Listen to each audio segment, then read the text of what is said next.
নির্বাচনের প্রচার মিছিল পূর্ণ সমাবেশে আজকে উপস্থিত ঢাকা মহানগর দক্ষিণের সংগ্রামী সহকারী সেক্রেটারি কেন্দ্রীয় মজলিসের সদস্য জনতা শামসুর রহমান, উপস্থিত ঢাকা মহানগর দক্ষিণের কর্ম পরিষদের সদস্যবৃন্দ, নেতৃবৃন্দ, প্রাণপ্রিয় ঢাকাবাসী, সাংবাদিক বন্ধুগণ, প্রথমে আপনাদেরকে জানাচ্ছি সংগ্রামী সালাম এবং শুভেচ্ছা।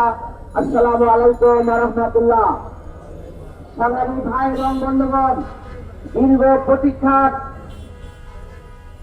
জাতীয় নির্বাচন আগামী ফেব্রুয়ারি মাসে অনুষ্ঠিত হতে যাচ্ছে।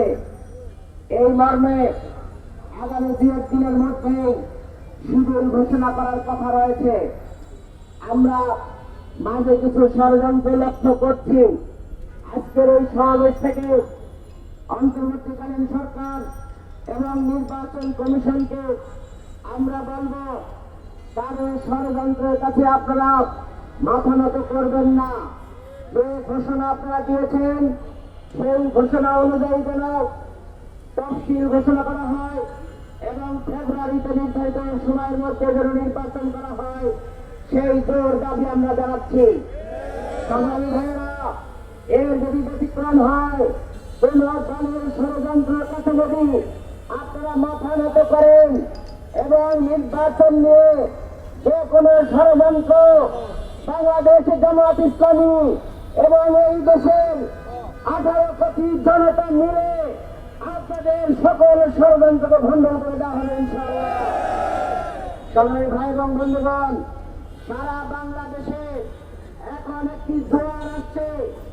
নতুন বাংলাদেশ কারা গঠন করতে পারে, কারা দুর্নীতিমুক্ত বাংলাদেশ গঠন করতে পারে, তারা উন্নয়ন অগ্রগতির বাংলাদেশ গঠন করতে পারে, তারা আজকে মনে করে দাঁড়িপাল্লা প্রতীককে যদি ভোট দিয়ে যুক্ত করা হয় তাহলে সারা বাংলাদেশে দুর্নীতি মুক্ত হবে ইনশাআল্লাহ। আমরা ঢাকা আসন এখানকার জনসাধারণকে বলতে চাই, ভোটারদের বলতে চাই, আমরা আমাদের এই অঞ্চল থেকে সকল প্রকার দুর্নীতির মূল উৎপাদন করবো ইনশাআল্লাহ। আমরা এই অঞ্চল ব্যবসায়িক প্রধান অঞ্চল, এখান থেকে চাঁদাবাজি মুক্ত করা হবে ইনশাআল্লাহ। সংগ্রামী ভাই এবং বন্ধুগণ, দাঁড়িপাল্লার এই জোয়ার দেখে কিছু কিছু লোক ভয়ে ভীতু হয়ে আবল তাবল বকা শুরু করেছে। আমরা বলবো, এখন যদি আবল তাবল বকা শুরু করেন তাহলে নির্বাচনের সময় তো আপনাকে ওই পাবনা মেন্টালে নিয়ে যেতে হবে। কি বলেন আপনারা?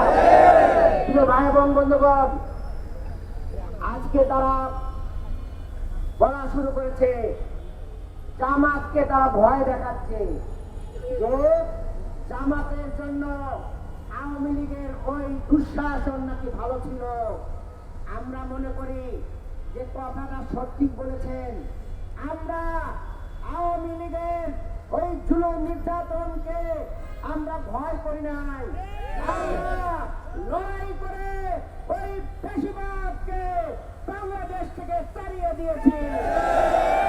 ভাইরা, জনগণ জানে মাস্টার ডেমোক্রেসির দিনে তাদের দায়িত্ব ছিল, আর ওই বালুকা কারা সরাইতে পারে নাই।